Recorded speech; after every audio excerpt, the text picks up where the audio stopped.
Okay, good evening all of you. Chalo, let's start the lecture. In previous lecture, okay, mute all, okay. Thank you everyone. We will discuss on that after the class, right? Okay. So first of all, let's start the class. In last class, we have discussed the eye defects, right? Eye defects आपण discuss केलेले आहेत. I defects मध्ये लक्षात येते का पहा बरं, revision करते वेळेस तुम्हाला लक्षात येते का पहा की कशा पद्धतीने आपण आय डिफेक्ट डिस्कस केलेले होते, राईट?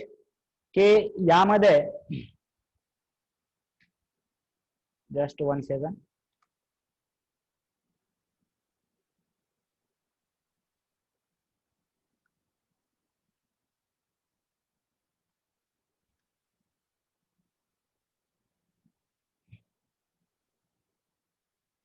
पहा लक्ष द्या. तर आय डिफेक्ट्स मध्ये तुम्हाला लक्षात येते का पहा, याच्यामध्ये कोणत्या कोणत्या प्रकारचे डिफेक्ट्स आहेत सांगा मला. कोणत्या कोणत्या प्रकारचे डिफेक्ट्स आहेत? एक आहे myopia and another one is hypermetropia. Myopia मधला पहा, मायोपिया मध्ये कोणता ऑब्जेक्ट दिसत नाही? कुठले ऑब्जेक्ट दिसत नाहीत सांगा आन्सर मला. पटकन रिवाइज करायचं आपण, म्हणजे पुढे जाणार आहोत आपण. एकदम सिंपल आहे, लक्षात कसं ठेवायचं ते सांगितले मी. मायोपिया मध्ये कुठले ऑब्जेक्ट दिसत नाहीत, जवळचे की दूरचे. याला शॉर्ट साइटेडनेस असं सुद्धा नाव आहे. या केस मध्ये व्हेरी गुड, दूरचे ऑब्जेक्ट दिसत नाहीत. बरोबर आहे, मायोपिया मध्ये दूरचे ऑब्जेक्ट दिसत नाहीत. अशा प्रकारे आपण डायग्राम काढली होती. कोणता लेन्स यूज करावा लागतो सांगा मग मला. मायोपिया मध्ये कोणता लेन्स यूज करणार? मायोपिया मध्ये very good, diverging lens, that is a concave lens we will use, right? मग त्याची पॉवर वगैरे माहिती आहे तुम्हाला. आणि फॉर्म्युला मात्र आपल्याला एकच वापरायचा आहे दोन्ही केस मध्ये, X Y X into Y upon X minus Y, right?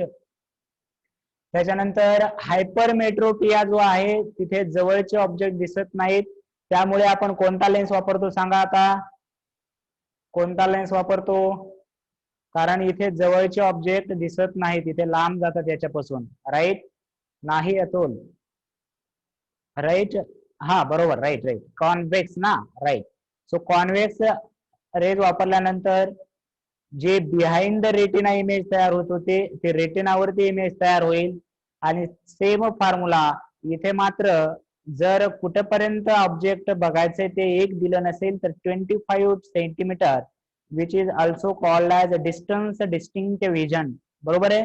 तर तुम्ही जर ट्राय केला तर आपल्याला कमीत कमी गोष्ट एखादी एकदम स्पष्ट क्लिअर दिसण्यासाठी डोळ्यामध्ये आणि त्या ऑब्जेक्ट मध्ये 25 सेंटीमीटरचा अंतर असला पाहिजे, राईट? अशा पद्धतीचे हे दोन डिफेक्ट आहेत.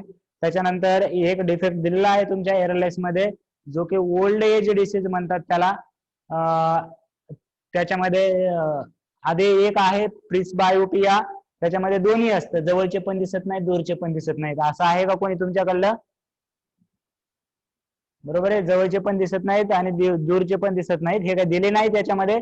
आणि ॲस्टिगमॅटिझम म्हणून एक आहे, त्याच्यामध्ये तो ओल्ड एज डिसीज आहे. ओल्ड एज डिसीज मुळे काय होतं की याच्या मसल होतात, आपल्या लेन्सची फोकल लेंथ कमी जास्त करण्याची पॉवर या मसल मध्ये आहे, राईट. आणि हे मसल्सची पॉवर विथ एज काय होत जातं, कमी होत जातं, राईट. सो याच्यासाठी हे एज आहे, जस्ट रीड करायसाठी तुम्ही वाचू शकता, राईट. आता त्याच्यानंतर एक लास्ट पार्ट आहे आपला रे ऑप्टिक्स मध्ये, एवढाच पार्ट आहे. याच्यामध्ये जर एअरलेस मधले ते फोटोमेट्री वगैरे बीट आपल्याला सिलेबस मध्ये नाही येत, वाचू नका, राईट. फक्त आपल्याला काय आहे, मायक्रोस्कोप. त्या मायक्रोस्कोप मध्ये एक आहे सिंपल मायक्रोस्कोप, दुसरा आहे कंपाऊंड मायक्रोस्कोप, आणि त्याच्यानंतर आहे टेलिस्कोप. मायक्रोस्कोप हा शब्द ऐकलाय का, आधी सांगा मला.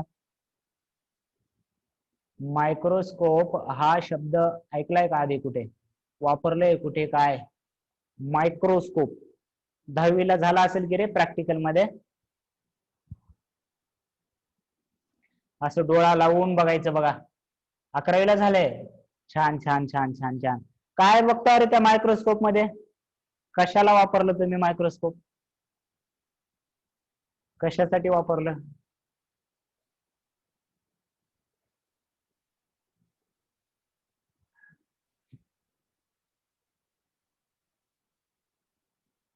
Micro organism, right, very good. So याच्यामध्ये काहीतरी ते आम्हाला 10वीला आठवते, 11वी-12वीला तर काही बायो वगैरे आपलं तसं नव्हतं, ते काही इंटरेस्ट नव्हता. 10वीला काहीतरी ते कांदा बिंदाचं काहीतरी दाखवलं तर बाबा, असं गोल गोल गोल होतं, असं डोळा ठेवायचं होतं तिथं, मला माहितीये, फक्त डोळा ठेवून बघायचं होतं, एवढंच आठवते मला तर सध्या. ठीक आहे, ओके. सो याच्यामध्ये मायक्रोस्कोप मध्ये एक आहे सिंपल मायक्रोस्कोप आणि एक आहे कंपाऊंड मायक्रोस्कोप. मायक्रोस्कोपचं काम काय आहे, जर जे छोटे छोटे आपल्याला ऑब्जेक्ट आहेत, फॉर एक्झाम्पल एक मायक्रो ऑर्गॅनिझम असेल, सेल असेल, काय ते बॅक्टेरिया असेल, यांना मोठं करून बघायचंय, राईट. तर याच्यासाठी आपण मायक्रोस्कोप वापरणार. मग या दोघांमध्ये डिफरन्स काय आहे ऍक्च्युअली, सिंपल आणि कंपाऊंड. आणि टेलिस्कोप कशासाठी वापरत असतील रे, टेलिस्कोप पण नाव ऐकलं असेल.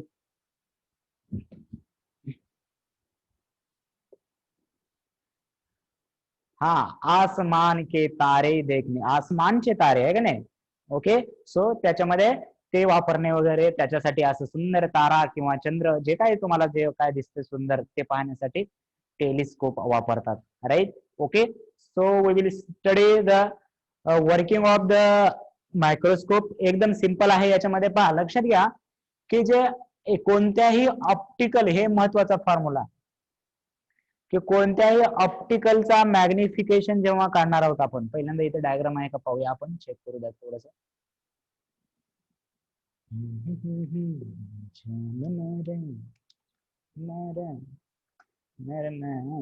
हा, चलो, ठीक आहे. सो इथे लक्ष द्या, मायक्रोस्कोप हा आहे simple microscope, right. Simple microscope मध्ये एक लेन्स आहे आणि ऑब्जेक्ट मी इथे ठेवला बघा, कॉन्व्हेक्स लेन्स आहे, आणि आपला आय इथं असणार आहे, आपण या साईडने बघणार आहोत, बरोबर आहे का नाही. मग इथे मायक्रोस्कोपची लेन्स असते आणि त्याच्या पुढे ऑब्जेक्ट ठेवतो, बरोबर आहे. मग ते काय होतं बघा, की हा रे याच्यामध्ये ऍक्च्युअली इथून असा एक रे येईल आणि असा एक, आपल्याला माहिती आहे या प्रिन्सिपल सेंटर पासून जे ऑप्टिक सेंटर म्हणतो, याच्यामधून जाणारे रेज हे अनडेविएटेड जातात, म्हणजे हा सरळ रे गेला. आणि जर समजा असा पॅरलल आला तर तो फोकस मध्ये जाईल, उगा असं डायग्राम काढण्यासाठी. मग ऍक्च्युली हे इकडे मीट नाही होणार, हे मागे इथून कुठून तरी मीट झाल्यासारखे वाटतील, इथून आल्यासारखे वाटतील, म्हणजे इथे जे आहे आपली एक व्हर्च्युअल इमेज तयार झालेली आहे. लक्षात घ्या, ही जी इमेज तयार आहे ती कशी आहे, व्हर्च्युअल इमेज तयार आहे. आणि ही इरेक्टेड आहे बघा, ऑब्जेक्टचा ऍरो सुद्धा वर आहे, त्याचप्रमाणे याचा ऍरो सुद्धा वर आहे, याचं काही खालीवरी असे काही प्रकारे काही झालं नाही, राईट. आणि मग मॅग्निफिकेशन जेव्हा काढत असतो आपण, लक्षात घ्या मॅग्निफिकेशन, त्या मॅग्निफिकेशनचा फॉर्म्युला लक्षात ठेवायचे, 1+d/f. एफ म्हणजे फोकल लेंथ आहे आणि डी म्हणजे डिस्टिंक्ट व्हिजन, जे की 25 सेंटीमीटर 25 सेंटीमीटर असतं. हे डिस्टन्स का, कारण ही ऑब्जेक्टची लेन्स ऍक्च्युली आपण 25 सेंटीमीटर घेतो. तुम्ही जर हा फॉर्म्युला बघितला ऍक्च्युली मॅग्निफिकेशनचा हा यू आणि व्ही करूनच डिराईव्ह केलेला आहे. ऍक्च्युली हे काय येतं एफ प्लस इकडे जर मल्टिप्लाय केला तर डी अपॉन एफ आणि हे डी म्हणजे काहीच नाहीये तुमचा इमेज डिस्टन्स म्हणजे यू आहे जे की 25 सेंटीमीटर अंतरावर ठेवला जातो. Right okay. तर त्यामध्ये हा मॅग्निफिकेशनचा फॉर्म्युला आहे. तुम्ही 1 प्लस डी बाय एफ हे लक्षात ठेवायचे. राईट. आणि याच्यामध्ये जे अँग्युलर मॅग्निफिकेशन जे आपल्याला विचारलं जातं तर ते थीटा इमेज अपॉन थीटा. आपण जर लिनियर मॅग्निफिकेशन काय घेतो size of image upon size of object. मग अँग्युलर वापरलं त्याच्यावर काय घेणार आपण theta image upon theta object. Same आहे अँग्युलर आणि लिनियरचं. Right okay. तर हे थीटा म्हणजे काय असतं की अँगल मेड विथ इन्स्ट्रुमेंट. हा जो अँगल आहे राईट हा इन्स्ट्रुमेंट सोबत ऑब्जेक्टने केलेला अँगल म्हणजे थीटा, इन्स्ट्रुमेंट सोबत इमेजने केलेला अँगल म्हणजे theta image. Right. So angular magnification जर विचारलं तर लिनियर मॅग्निफिकेशन मध्ये जसे इमेज वर असते ऑब्जेक्ट खाली असतं तेच फक्त अँगल घ्यायचे. राईट लक्षात ठेवायला. आता मला सांगा magnification if image at distance of distinct vision हे आपण फॉर्म्युला पाहिलेला आहे. आणि जर ही इमेज इन्फिनिटी ठेवली जर ही इमेज आपण इन्फिनिटी ठेवली तर मॅग्निफिकेशन जे आहे ते डी बाय एफ होईल फक्त डी बाय एफ. आणि मॅक्झिमम मॅग्निफिकेशन आपल्याला डिस्टिंक्ट विजनला भेटणार आहे कारण कंपाऊंड सिंपल मायक्रोस्कोप वगैरे आपण ऑब्जेक्ट जवळ ठेवतो. बघा इमेज कुठे तयार झाली पाहिजे आपल्या बरोबर 25 सेंटीमीटरला इमेज तयार झाली पाहिजे. बरोबर आहे का नाही म्हणजे आपल्याला क्लिअर दिसेल याच्यामध्ये. देअरफोर मॅग्निफिकेशन जर तुम्हाला दिलं नाही आता ऍक्च्युली असं म्हणता येईल तुम्हाला की मॅग्निफिकेशनचे हे दोन फॉर्म्युले आहेत वेगवेगळे. मॅग्निफिकेशनचे हे दोन फॉर्म्युले आहेत वेगवेगळे पण तुम्हाला दिलं नाही समजा की इमेज कुठे तयार झाली वगैरे मग तुम्ही म्हणसाल का की सर कोणता फॉर्म्युला वापरायचा काय कळणार झाले वगैरे. जर अशा केसेस मध्ये जर तुम्हाला काहीच दिलं नाही तर मायक्रोस्कोपला ऑलवेज हा फॉर्म्युला डी वाला वापरायचा. डी म्हणजे मॅग्निफिकेशन ऍट डी. डी म्हणजे डिस्टिंक्ट विजन. राईट. तर एवढं हे लिहून घ्यायचंय.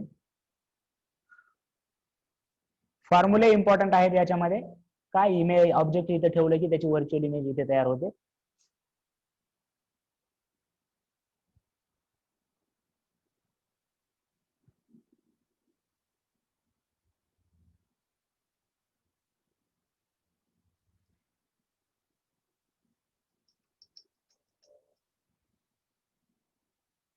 लिहून घ्यायचंय.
एअरलेस मध्ये लेन्स कॅमेरा वगैरे दिले हा ते पण आपल्या सिलेबस मध्ये नाहीये. कॅमेरा किंवा लेन्स टाइम ऑफ एक्सट्रोवर्टी. ऍक्च्युली कॅमेरा जर कोणाला घ्यायचा असेल तर ते तुम्ही वाचा म्हणजे तुम्हाला माहिती जर जनरल नॉलेज साठी पाहिजे असेल तर की अपर्चर म्हणजे काय असतं. मोबाईल घेताना पण असतं बघा त्याच्या कॅमेऱ्याची अपर्चर किती दिलेली आहे. राईट. सो जर कोणाला इंटरेस्ट असेल तर.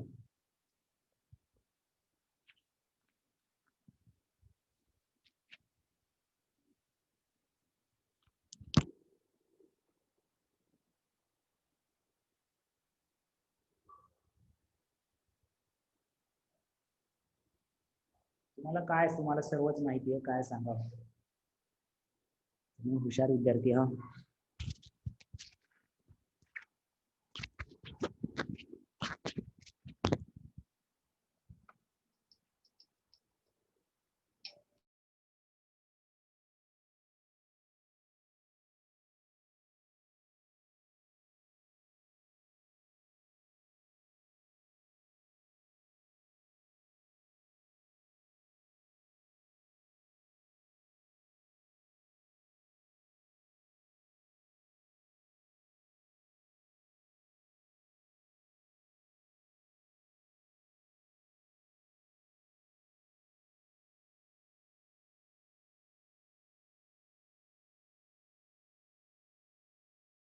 सॉरी, म्यूट झालं का. याच्यामध्ये हे डायग्राम काढून घ्या, हे कंपाऊंड सारखी कंपाऊंडची डायग्राम, कंपाऊंड मायक्रोस्कोप हे डायग्राम काढून घ्या. मी एक्सप्लेन करतो हे सर्व, आधी एवढं लिहून घ्या.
अरे सॉरी, ठीक आहे, लिहिलो का?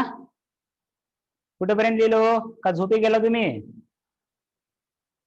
मी चालूच आहे म्हणालो माझं माईक.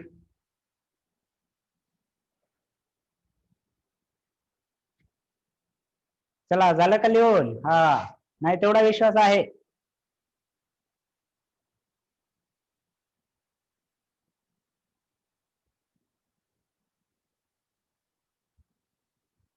झालं हे सर्व लिहून? काही कळलं का लिहिताना? काही कळलं का? काही कळल्यासारखं वाटलं? काही असं असेल तसं असेल का? तसं काय वाटणं झालं? बघा बरं, compound microscope actually simple microscope हा ते करू पण नाही जमना आपल्याला. ठीक आहे, सो म्हणजे जमतंय, सर्व जमतंय, पण ठीक आहे, ओके. पहा जमल्यावर काय, जमून घेतल्यावर काही जमते. बघा की बरं, त्याला काय. ठीक आहे, कंपाऊंड मायक्रोस्कोप, सिंपल मायक्रोस्कोप मध्ये किती लेन्स होत्या रे? त्याच्या नावातच आहे बघा, नावात बरंच काय असतं. आपण म्हणतो नावात काय आहे, राईट, बट नावात बरंच काही असतं. Okay, so compound microscope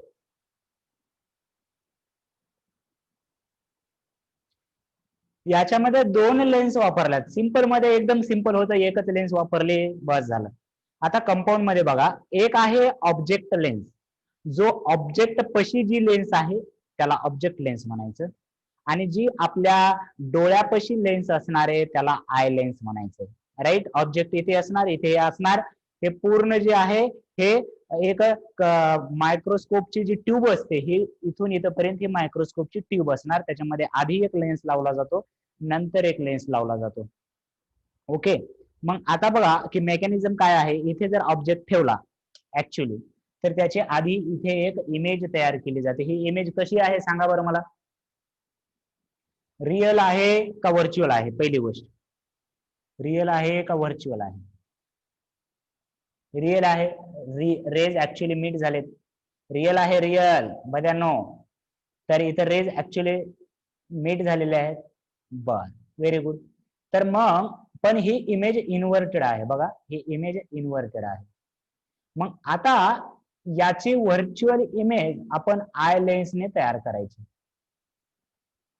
I लेन्सने याची व्हर्च्युअल इमेज तयार करायची, म्हणजे मागच्या एक्झाम्पल मध्ये जशी झाली होती तशी इकडे अशी मागे मागे मागे इथे तयार होणार.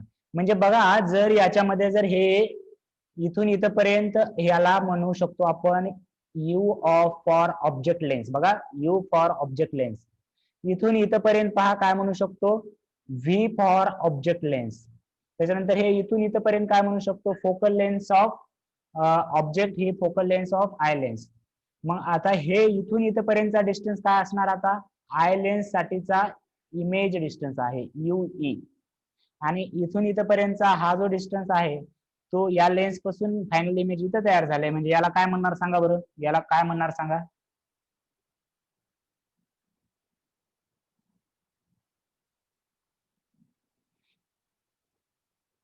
हे डिस्टन्स कोणता आहे? व्हेरी गुड, इमेज डिस्टन्स आहे, म्हणजे व्ही आहे, पण कोणत्या लेन्स साठी?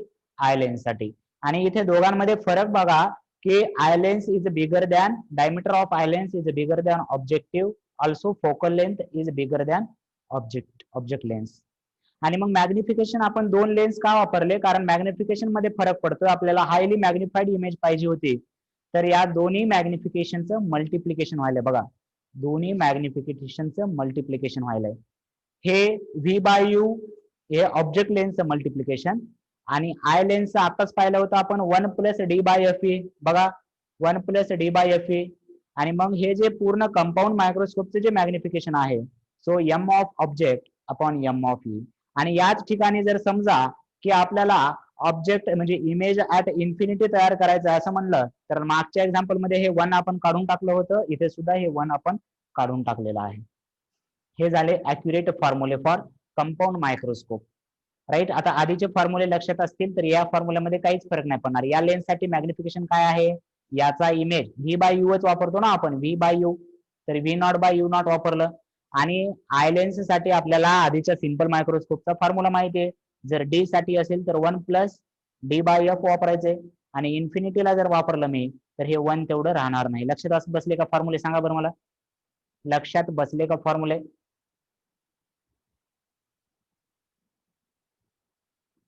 Right, okay. तर केव्हा केव्हा काय करतात की हे अप्रॉक्सिमेट वाले फॉर्म्युले पण लक्षात ठेवावे लागणार आहेत आपले.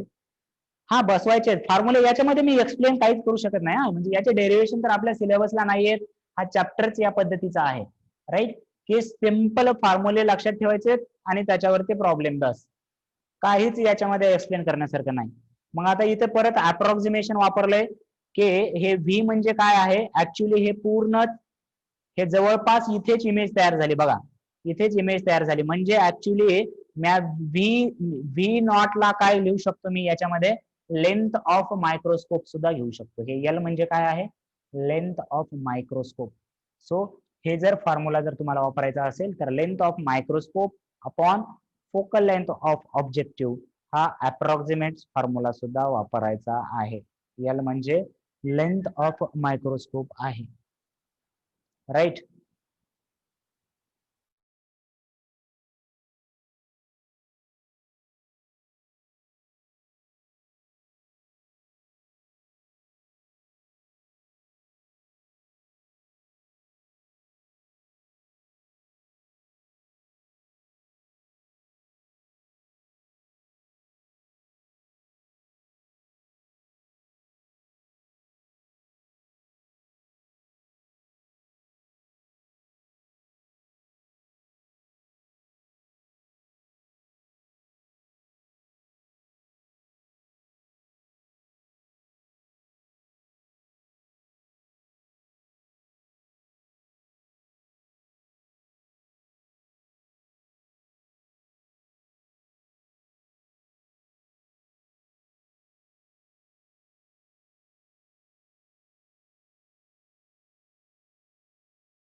हे म्यूट का कराल बरं तुम्ही?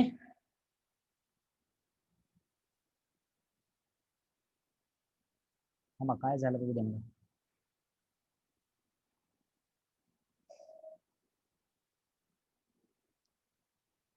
काय सांगता येईना तुमचं.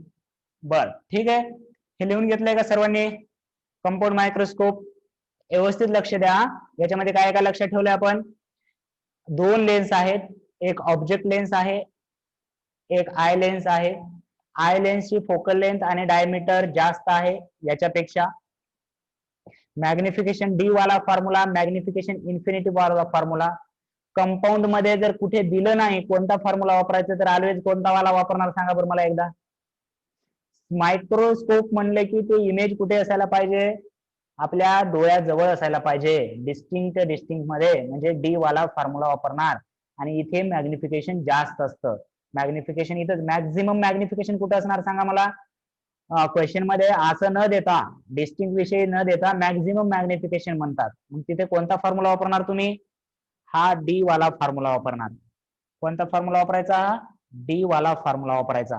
Right, okay. आणि इन्फिनिटी वाल्यामध्ये हे 1 काढून टाकलेलं आहे आणि अप्रॉक्स मध्ये हे तेवढा लक्षात ठेवा. याच्यात लक्षात नाही ठेवला तरी चालतंय की हे लेंथ म्हणजे काय आहे, इन्फिनिटी वाला आहे हा, हे याच्यामधला आहे. इथलं 1 तेवढं कॅल्क्युलेट केलेलं आहे की हे एल म्हणजे लेंथ ऑफ ट्यूब आहे. किंवा किंवा लेंथ ऑफ ट्यूब सुद्धा काढायला लावतात. तर या फॉर्म्युलावरून आपण काढू शकतो. Right, okay.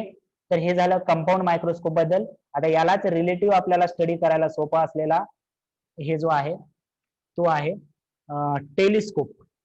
बघा, याच्या आधी आपण पाहिलं होतं, याच्या आधी काय पाहिलं होतं आपण? Right, compound microscope. टेलिस्कोप मध्ये सुद्धा 2 लेन्स आहेत. बघा, टेलिस्कोप मध्ये सुद्धा 2 लेन्स आहेत, ऑब्जेक्ट लेन्स आणि आय लेन्स. यांच्यामध्ये डिफरन्स काय असेल, कोण सांगेल मला?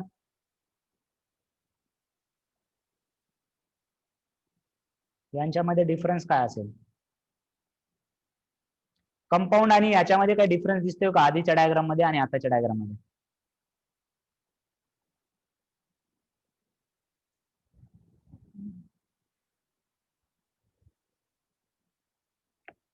आधीच्या डायग्राम मध्ये आणि आत्ताच्या डायग्राम मध्ये object length is higher, right. कारण पहा, लक्षात घ्या, ऑब्जेक्ट लेन्स हे डायमीटर, ऑब्जेक्टची फोकल लेंथ किंवा डायमीटर हे जास्त आहे आय लेन्स पेक्षा. कारण मायक्रोस्कोप मध्ये बघा, मायक्रोस्कोप मध्ये ऑब्जेक्ट छोटा असतो, इमेज मोठी पाहिजे आपल्याला. मायक्रोस्कोप मध्ये ऑब्जेक्ट छोटा असतो आणि इमेज मोठी पाहिजे. टेलिस्कोप मध्ये ऑब्जेक्ट छोटा असतो का हो? इथून मला कशाला पाहायचंय? चंद्राला पाहिजे समजा, किंवा एक स्टार आहे. ऑब्जेक्ट छोटा आहे का तो? ऑब्जेक्ट छोटा आहे का तो? Actually object is larger, right. Larger object आहे आणि तो पाहण्यासाठी आपण टेलिस्कोप वापरणार. म्हणून आपण ऑब्जेक्ट लेन्स आय लेन्स पेक्षा मोठी वापरतो आणि इथे तयार झालेली इमेज ही ऑब्जेक्ट पेक्षा छोटी असणार आहे. तयार झालेली इमेज ही ऑब्जेक्ट पेक्षा छोटी असणार आहे. मग याच्यामध्ये फॉर्म्युले लक्षात ठेवायला सोपे काय आहेत बघा. याच्यामध्ये परत फॉर्म्युले लक्षात ठेवायला काय आहे? Magnification at D. Magnification at D म्हणजे परत डिस्टिंक्ट वाला जो फॉर्म्युला आहे हे काय आहे? आता इथे हे डायरेक्ट F0/Fe म्हणजे ऑब्जेक्टची फोकल लेंथ अपॉन आय ची. तिथे काय होतं? V0/U0 वापरलं होतं बघा. कंपाऊंड मध्ये काय वापरलं होतं? V0/U0. इथे काय वापरतोय आपण? F0/Fe. 1 + Fe/D. डी ला म्हणलं की 1 असतेच बघा. डी ला म्हणलं की 1 असतेच आणि इन्फिनिटी मध्ये मात्र हे पूर्ण 0 होऊन जातं. हे म्हणजे 1 होतं हे ऍक्च्युली, आणि हे तेवढं उरतं इन्फिनिटीला, राईट. मग टेलिस्कोप मध्ये जे मॅग्निफिकेशन आहे ते कुठे असायला पाहिजे सांगा बरं मला. टेलिस्कोप मध्ये जे मॅग्निफिकेशन असायला पाहिजे ते कुठे आहे सांगा मला जास्तीत जास्त. ऍक्च्युली हे मॅग्निफिकेशन हे कमी आहे आणि इथे मात्र 1 झालेला आहे. म्हणजे तुम्ही इन्फिनिटी वाला फॉर्म्युला वापरला पाहिजे टेलिस्कोप मध्ये. जर तिथे काही दिलं नसेल तर म्हणतो आम्ही, जर तिथे काही दिलं नसेल तर तुम्ही हा इन्फिनिटी वाला फॉर्म्युला वापरायला पाहिजे. परत हे सर्व सेम आहे बघा. ऑब्जेक्ट इथं ठेवला ऑब्जेक्ट पासून, म्हणून याला U0 म्हणलं, जे की इन्फिनिटीच असणार आहे. इथे इमेज तयार झाली एक रिअल आणि इन्व्हर्टेड, त्याला V0 म्हणलं. आता हे याच्यासाठी ऑब्जेक्ट म्हणून काम करल म्हणून याला UE म्हणलं. आणि इमेज आता इथं तयार झाली तर त्याला V जवळपास, आणि हे म्हणजेच या दोघांमधला लेन्सचा डिस्टन्स आहे. मग मॅग्निफिकेशन जर डी मध्ये झाली असेल इमेज तयार, तर तेव्हा त्याची लेंथ जी असते टेलिस्कोपची F0/UE, कारण UE म्हणजेच एवढं असणार आहे डिस्टन्स. आणि जर इन्फिनिटीला तयार झाली तर UE च्या जागी FE वापरायचं, राईट. डायग्राम काढून घ्या टेलिस्कोपचे आणि हे लिहून घ्या. जर असा हा बोरिंग पार्ट आहे, राईट, आणि चॅप्टर इथे एंड होत आहे, त्याच्यामुळं जर असं बरं वाटत असेल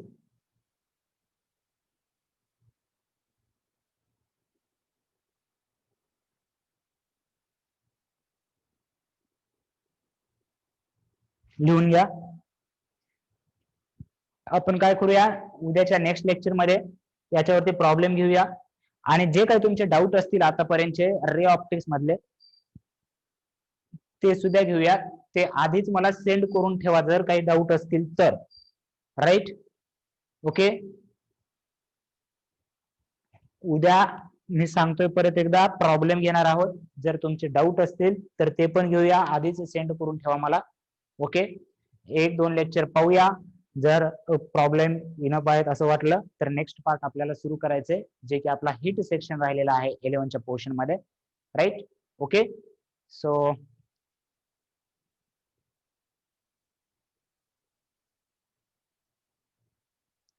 ठीक आहे, मग चालतंय. हो, मी घेणार आहे, पण जर तुमचे डाऊट आले तर ते पण घेऊ. मी पण घेणार आहे प्रॉब्लेम. ओके. उद्याच्या लेक्चर मध्ये भेटूया.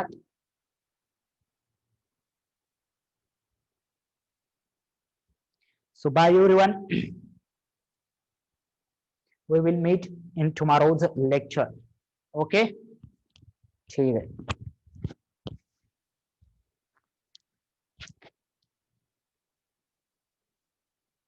स्क्रीनशॉट काढून घ्या. स्क्रीनशॉट काढून घ्या, कारण मीटिंग एंड होईल जर राहिला असेल तर.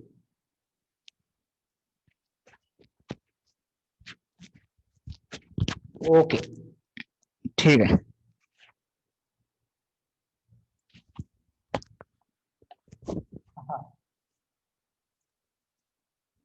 Thank you everyone for your wishes, right? Okay.